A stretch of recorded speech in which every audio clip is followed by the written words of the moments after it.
Assalomu alaykum aziz do'stlar. Muzika sirlari intellektual tok-shou және de sizlar menen.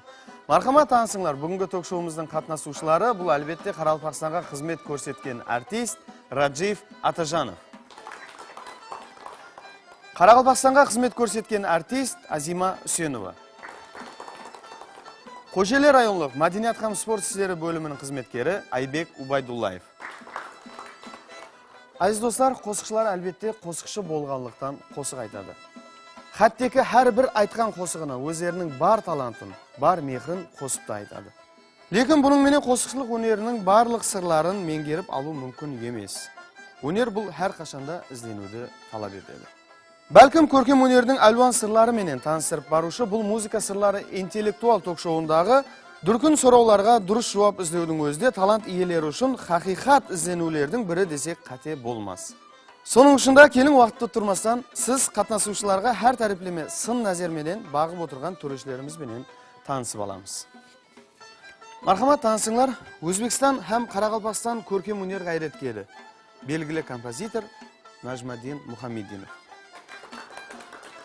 O'zbekiston xalq baxshisi G'ayraddin O'temuratov. Nukus madaniyat ham ko'rkam hunar kollejining muzika kafedrasi o'qituvchisi, muzika tanuvchi Gulmaryam Kamalovalar. Azizlar, so'ning bilan birga tok-showumizning tekarg'i ko'rkamlashtiruvchilarining biri, ko'rkam hunar durutovchilari birlashmasining xalq sazlari ansambli sazendelari. Hammaga yana bir marta xo'sh kelibsizlar deb vaqtda o'tirmasdan tok-showumizning birinchi shartini boshlaymiz.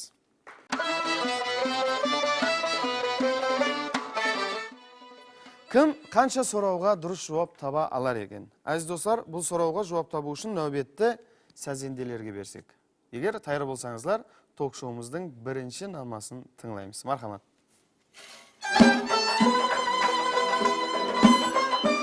Marhamat Aybek.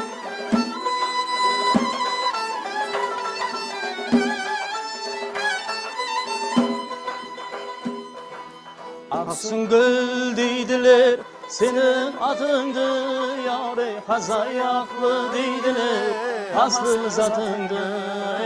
Aldınğa kaplayın, aytkan gapingdi yarım mübarek jamalın, gördüm aksıngı. Bu qo'shiq Qoraqalpoq xalq qo'shig'i Жаңабай бақсы сөзіне һәм намасына жазылған qo'shiq болып есептеледі. Marhamat, keyingi namani tinglaymiz.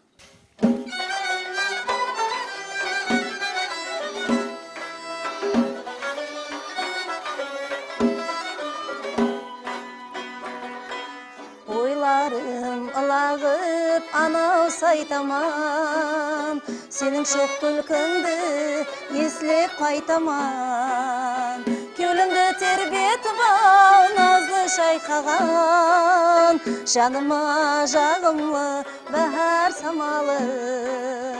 Kölümde terbiyet var, nazlı şaykagan, şanıma jağımlı bahar samalı. Бұл қосық Бахар Самалы қосығы Зарыпбай Қалмұратов сөзіне Қалбай Төлеген музыкасы намасын жазған. Бұл қосықты ұстаз Замира Қожаназарова атқарған. Marhamat, keyin namani tinglaymiz.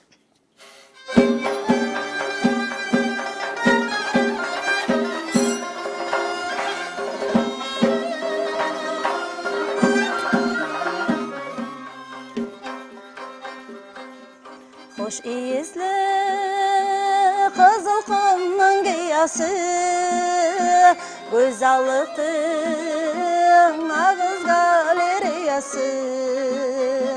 Şopan şerken sıbızgının sesinde şanlap durar Sahra simfoniyası.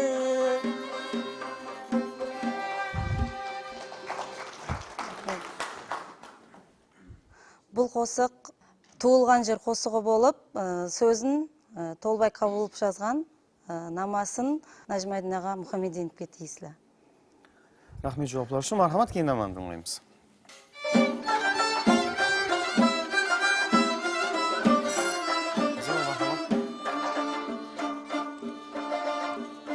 ақ сүтіңді қарыстырып аныңа, әйелетіп көтердің алақаныңа,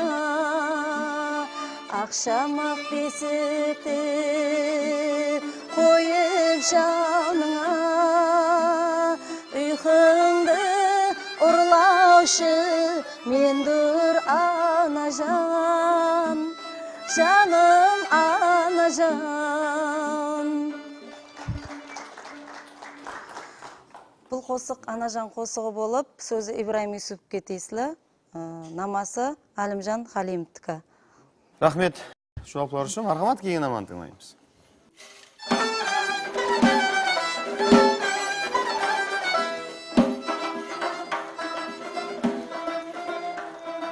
Бағыңдағы алма менен ұрсаң да, кесекпенен ұра көрме, дайықыз, дайықыз. Көпшіліктің көз алдында қусаң да, аулақ жерде қуа көрме, дайықыз, дайықыз. Бұл қосықтың сөзін Данияр Алыназаров жазған, намасын Қадыр Қылал жазған. Бұл қосықты көплеген қосықшылар ажайып етіп атқарып келмекте. Рахмет. Мархамат, кейін наманы тыңдаймыз.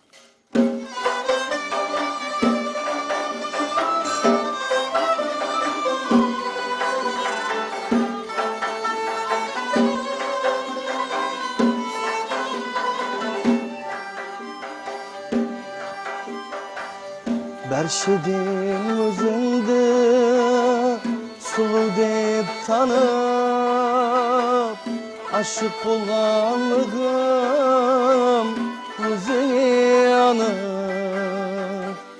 Жүрсем де алыстау, ішқыңда жанып, менің дидарымды ей, ұмытпа gözüm. Жүрсем де алыстау, ішқымда жаным, менің дидарымды ей, ұмытпа gözüm. Бұл қосық ұмытпа gözüm сөзі Алпысбай Сұлтанов, намасы Қадыр Қылал жазған. Қазіргі уақытта жастарымыз айтып келмекте, өздерімізсем сүйіп айтамыз. Мархамат, кейін наманы тыңдаймыз.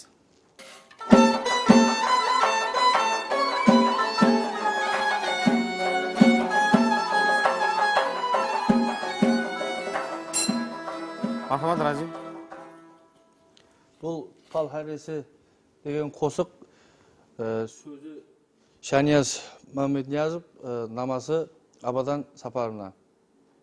Жаслығымды... Aziz dostlar, келin бәлкім студиямыздың мейманларынан жауап тауылып қалар. Мархамат.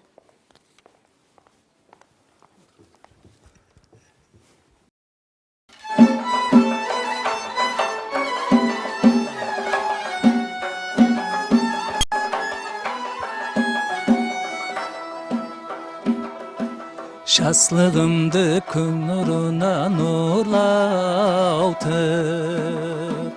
толқынлап ескенде бәрдің ләбін, сап ышқында қиялымды ұлаутып, ал әресі яңлые іздедім сені. Саламат болсынlar. Рахмет сізге. Мархамат, азизлер, кейінгі наманы тыңлаймыз.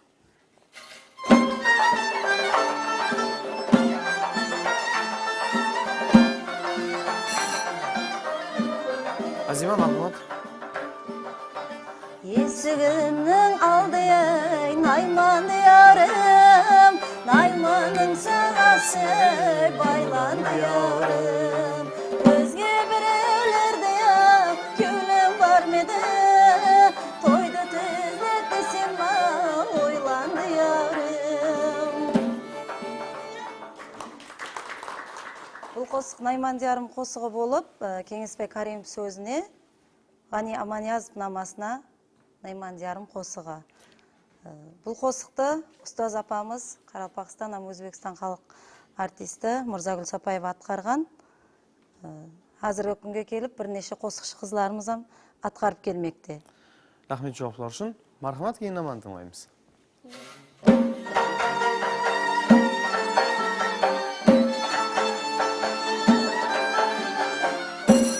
Азима, мархамат.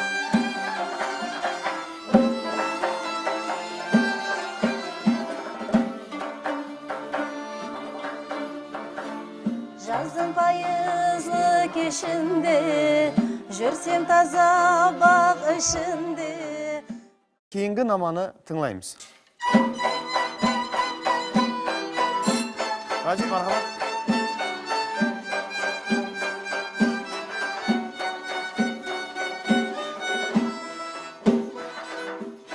Көк шашың желбіреп өтсем көшеңмен, інтізаурың болып қарап қаларман.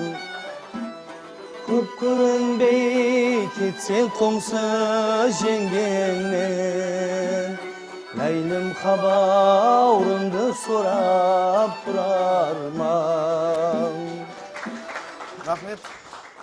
Бұл ләйлім деген қосық сөзі Қармыз Досанов һәм Роман Сұлтанов намасы. Халқымыздың сүйікті қосықларының бірі. Рахмет әжайып жауаплар үшін. Мархамат, кейін наман тыңлаймыз.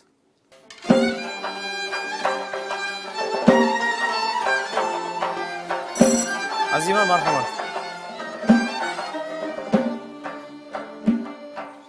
Елпі кештің ай салқын самалы, жыла менен тербетеді кияны.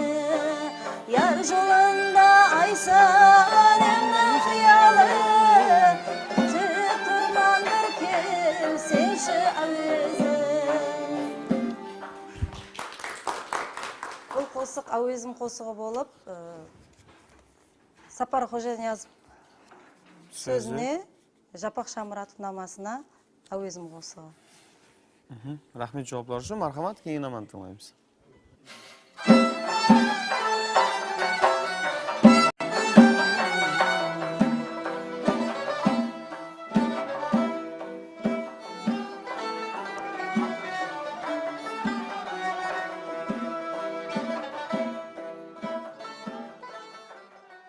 Демек, жауап жоқ. Мархамат, кейін наман тыңлаймыз. Айбек, Раджип, мархамат.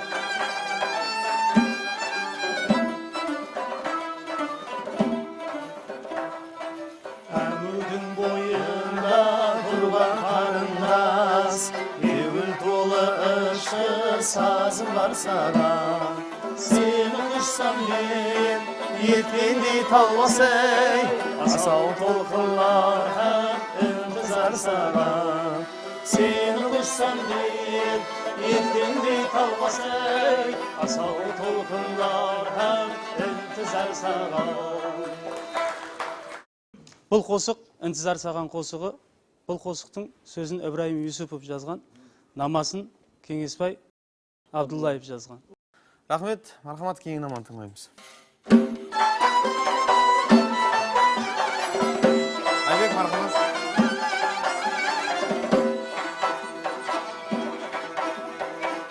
Gülü aşık şiirimi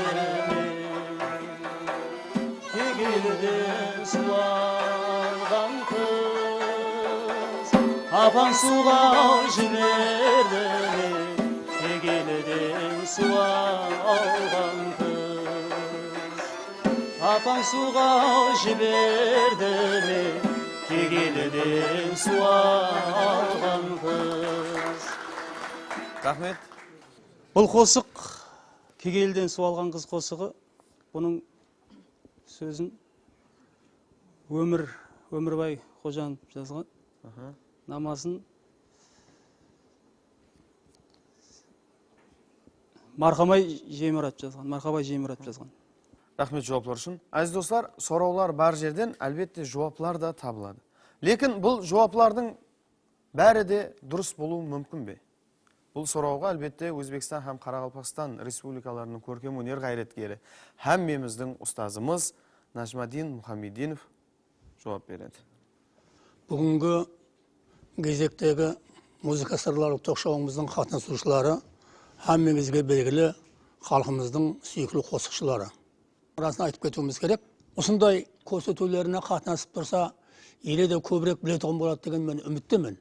Себебі бұл біраз сабақ береді бұндай көрсетулер. Біраз сабақ болады бұларға. Мысалға міне әуезім қосығын Әзима.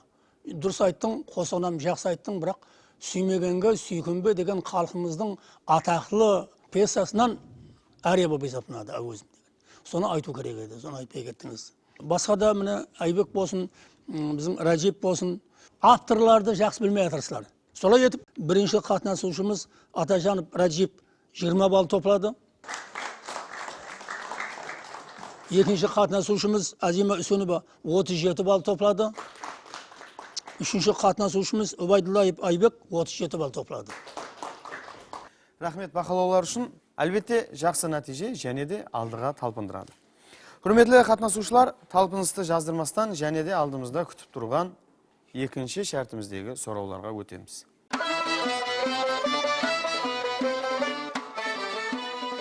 Екінші шәрт. Бұл екінші шәртті біз дастанлар һәм намалар деп атадық. Бұл шәртте әлбетте біздерге Сәзенде һәм бақсы Оралбай Отанбетов һәм жас жырау Саламат Аяповлар жақыннан жәрдем береді. Әздер, сіздер бұл намаларды тыңлап тұрып, диққатлықпенен әрбір наманың келіп шығу тарихы, атамасын һәм қайсы дастанда қолданылғанлығы хақында айтып берулеріңіз керек. Егер таяр болсаңыздар, нәубетті Сәзенде һәм бақсы жырауларға береміз. Мархамат.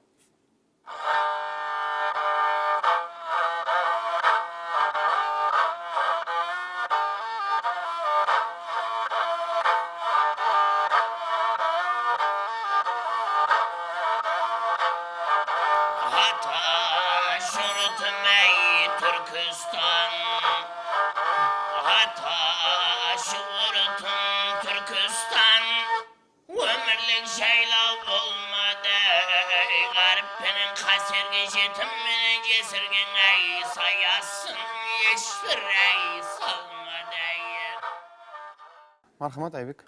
Бұл Посқан ел поэмасы, бұл Жиен жырау намасына жазылған. Бұл поэма Қарақалпақ халқының сол дәуірлерде көплеген қиыншылықтарды көрген күндеріне тура келеді. Бұл наманың шыққан уақыты. Әне осы Жиен жыраудың атқарып кеткен намаларының бірі Посқан ел поэмасы. Рахмет жауап үшін. Мархамат, кейін дастан тыңдаймыз.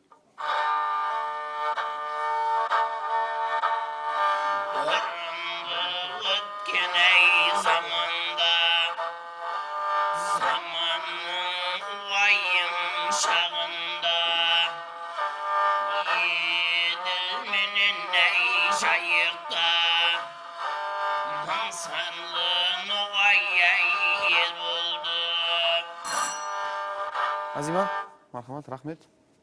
Бұл дастан орман бетпей толғау болып, бұл тарихи дастан болып, бұл дастанның ішінде, толғаудың ішінде орман бетпейдің 3 қызы болады. 3-ші қызы Сарыша деген қызы болады. Орман бетпей өлгеннен кейін Сарыша деген қызы алдынан болжап, уақияларды алдынан болжап айтатұғын болады. Орман бетпей өлгеннен кейін халқы көшіп басқа елге кете жақ уақытында Сарыша деген қызы басқа елдерге бармаң, жат елдерге, о жерде қиыншылық көресіз, басыңызға ауыр мүсибет түседі деп алдын болжап білген Сарыша деген қызы орман бетпей толғау болады. Мархамат, кейін толғау болады.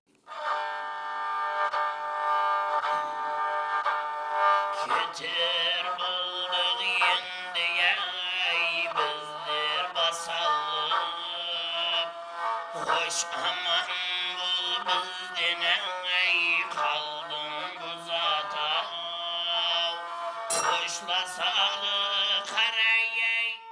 Көзге яш алып, Әжнияз сөзіне һәм намасына бозатау қосығы болып есептелінеді. Рахмет жауаплар үшін. Aziz dostlar, kelin endi keyingi namalarımızda dutarda tыңлаймыз. Marhamat.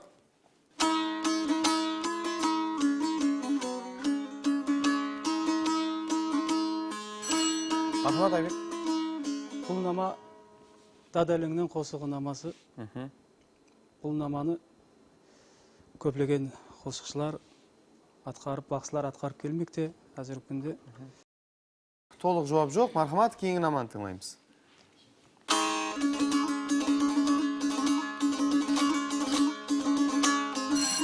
Азима, marhamat. Бұл халық намасы, налыш намасы болып, Базірген деген дастанға тиесілі. Терезеден асте-асте енді баққан яр қара көзлерің сенің нетілер ау яр менен.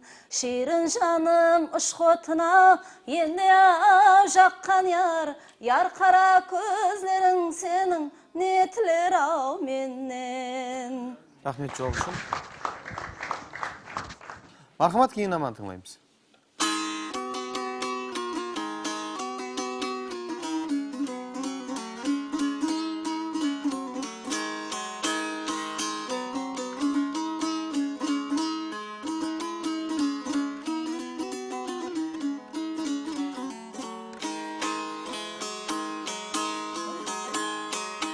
Демек, жауап жоқ. Aziz dostlar, бұл екінші шарт бойынша сәзенде һәм бақсылар ұстазы болған Қайраддин Өтемұратов бақылайды. Мархамат.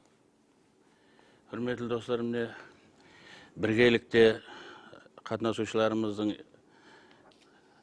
екінші şart boyunçağı tayarlıklarını көріп шықтық.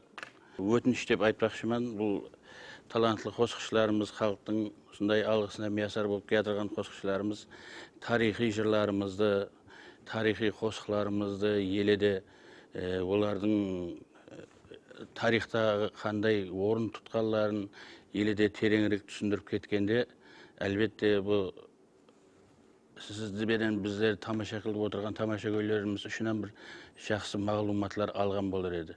Тілекке қарсы кеуілдегідей бұл мәселеде жауап алдық деп айтуымыз қиылау болып тұрды. Неге дегенде жүдә қысқа, һәм бұл тарихи жырлар болғаннан кейін бұл Қарақалпақ халқының өзінің тарихымен байланысты.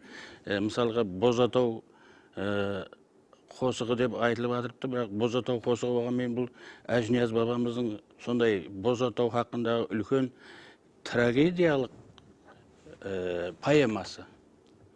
Бұл хақиқатында трагедия Бозатау. Орманбет бидің толғауы хақында да жүдә жақсы мағлұмат берді. Бұған рахмет. Сарыша сұлу айымның сондай елдің халықтың келешектегі көшіп барған жерлеріндегі алдын болжап айтқан сөздер хақында жүдә толық мағлұмат берді. Біз бұған кеуіліміз толып отырды. Онан кейін намалар хақында тәріп бергенде де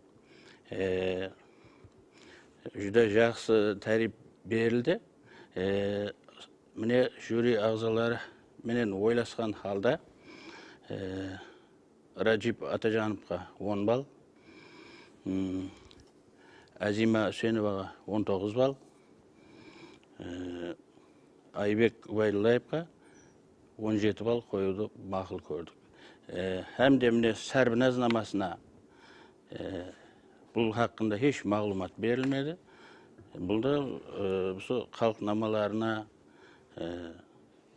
еледе ізденуіңіз керек екендігін білдіріп тұрғандығын айтып өтпекшімін. Hürmetli қатнасушылар, егер сіздер алдымыздағы үшінші шартты көркем өнеріміздің һәм мәдениетіміздің белгілі талант иелері хақында нелер білесіз деген сұрауымызға жауап таба алсаңыздар, топлаған бақаларыңызды және де көбейту имканиятына ие боласыз. Бұл мүмкіншілікті қолдан бермейсіз деп сенеміз һәм ток-шоуымыздың үшінші жұмақлаушы шартіне өтеміз.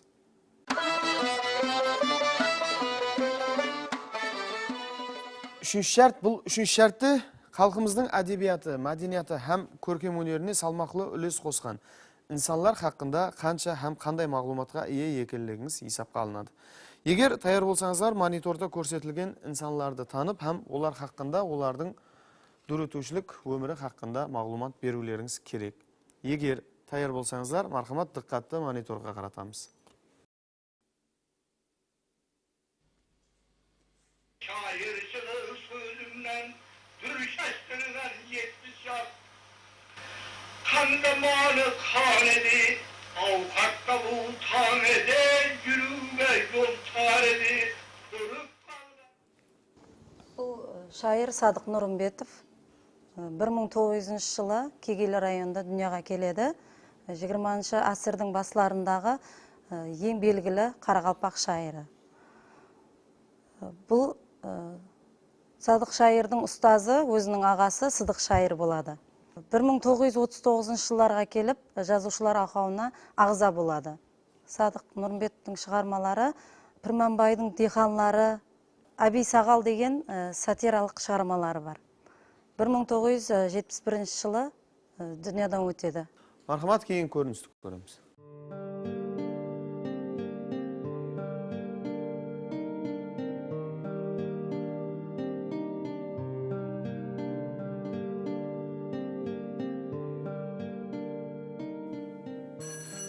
Айбек, мархамат. Бұл қазір көрген суреттегі инсанымыз Әлімжан Халимов. Композитор 1912 жыл Бұқара қаласында туылады. Һәм көплеген шығармалар шығарады. Соның ішінде Сүймегенге сүйкелме комедиялы пьесасы да қойылады. Рахмет жауап үшін. Мархамат, диqqatli және де мониторға қаратамыз. Tağdan salakın serin sır var sözünde, alыстағын аңғармайды көзімде, перзенттерім қадірім дау білмейді. Rajib, мархамат. Bu ekranдағы şairimiz Ram şair.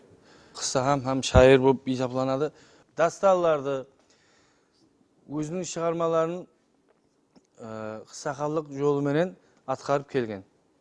Жауаплар үшін рахмет. Демек, айтылған бұл мағлұматларды музыка танушы Гүлмариям Камалова бақылайды. Мархамат.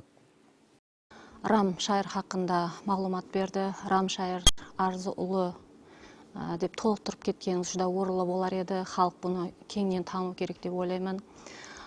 Ескі мектепте білім алған, хат сауатын ашқан. Бұл шайыр көбірек той бәзімлерде шайырлар мен айтыс формасында кеңірек өзін танытқан инсан болып табылады. Бұндай айтыслардың бірінде бұл Садық Нұрымбетовпенен айтысады 1928 жылы һәм өзінің дөретушілік жолын сол уақытта тоқтатады. Себебі бұл айтыста ол Садық шайырдан жеңіледі. Садық шайыр, яғни Садық Нұрымбетов хақында екінші қатынасушымыз мағлұмат беріп өтті. Бұл жерде де сіз айтып өтіп кетуіңіз керек еді. Садық Нұрымбетовтың шығармаларында халықтың ауыр тұрмысы, яғни басынан кешірген уақиялары көбірек суретленген. Бұл инсанның шығармалары Бахтияр, Фархат, ұлы халықпыз деген сондай-ақ басқа атамалармен аталған топламларда баспадан шығарылған. Басқа шайырларға қарағанда айырмашылық жері Садық Нұрымбетов импровизатор шайыр болып есептелінген. Үшінші қатынасушымыз өзбек композиторы, яғни Әлімжан Халимов хақында жүда бір толық мағлұмат беруіңізге болатұғын еді. Әлімжан Халимов ұста, яғни Халим Ибадов, Өзбекстанға танылған сазенде қосықшы, өзбек халық намаларын кеңінен білетұғын ұстаздың үйінде туылады, яғни Бұхара қаласында деп айттыңыз. Дәслепкі сауатын ол Бұхара мектебінде алады, ғыржек аспабында сауат ашады. Соң Самарқандта ашылған музыка һәм хореография ілім ізерлеу институтында алады. Сондай-ақ бұл жердегі білімлерін кеңінен алып болғаннан кейін бұл Москва консерваториясының қасында ашылған опера студиясында да білімін жетілістіріп келеді. Композитордың мәдениетқа қосқан үлесі жүда ұлы. әсіресе Қарақалпақ музыкасында бұл кісінің орны орайлық орынды иелейді деп ойлаймын. Себебі Қарақалпақстан музыкасында бұл музыкалық драма жанрының рауажлығына өзінің үлкен үлесін қосқан инсан. Сапар Қожаниязов, Жолмырза Аймырзаев, Асан Бегимов сияқты ұлы инсанлар менен біргелікте Түймегенге Сүйкенбе, Бердақ бабамыз хақында, сондай-ақ Арал қызы сияқты музыкалық драмаларды сахнаға қоюға мәсар болған. Айта беретін болсақ, бұл композитордың фортепиано, скрипка, флейта, кларнет сияқты аспаптары үшін, сондай-ақ өзбек халық оркестрі аспаптары үшін да көптеген шығармаларды дүреткен. Минетлері үшін бұл инсан Өзбекстан һәм Қарақалпақстанға қызмет көрсеткен көркем өнер қайраткері атақларына ие болған. Осы нәрселерді сіздерге де, сондай-ақ тамашагөйлерге де толық айтып берсек орынды болады деп ойлаймыз. Осындай эфир арқылы көпшілік инсан мағлұматларға ие болып қалуы мүмкін. Келесі дөретушілік жұмысларыңызда сіздерге үлкен табыстар тілеп қаламын. Бірінші қатынасушымыз 7 балл, екінші қатынасушымыз 8 балл, үшінші қатынасушымызда 7 балл бағаларына ие болды. Жұмақлаушы балменен Өзбекстан һәм Қарақалпақстан көркем өнер қайраткері, ұстаз композитор Нажмадин Мұхаммединов таныстырады һәм өзінің пікір ұсынысларын білдіреді. Мархамат. Менің iltimasым елінде ұсынып бүгін көрсету сіздерге үлкен бір жәрдемін тигізер деп ойлаймын, үлкен бір сабақ болар деп ойлаймын. Жақсылап ойланып қарап көрің. Тек қана қосық айтып беруден одан қызық болмайды. Басқа жақтардан білу керек. Тарихтан білу керек, мәдениеттен білу керек, көркем өнерден білу керек. Аны сонда сіздерді халқымыз мақтап асманға көтереді. Атажанов Раджип деген баламыз 37 балл топлады. Азима Үсенова 64 балл топлады. Һәм Убайдуллаев Айбек 61 балл. Солай етіп бүгін көрсетуіміздің жеңімпазы Азима Үсенова болып есептеледі.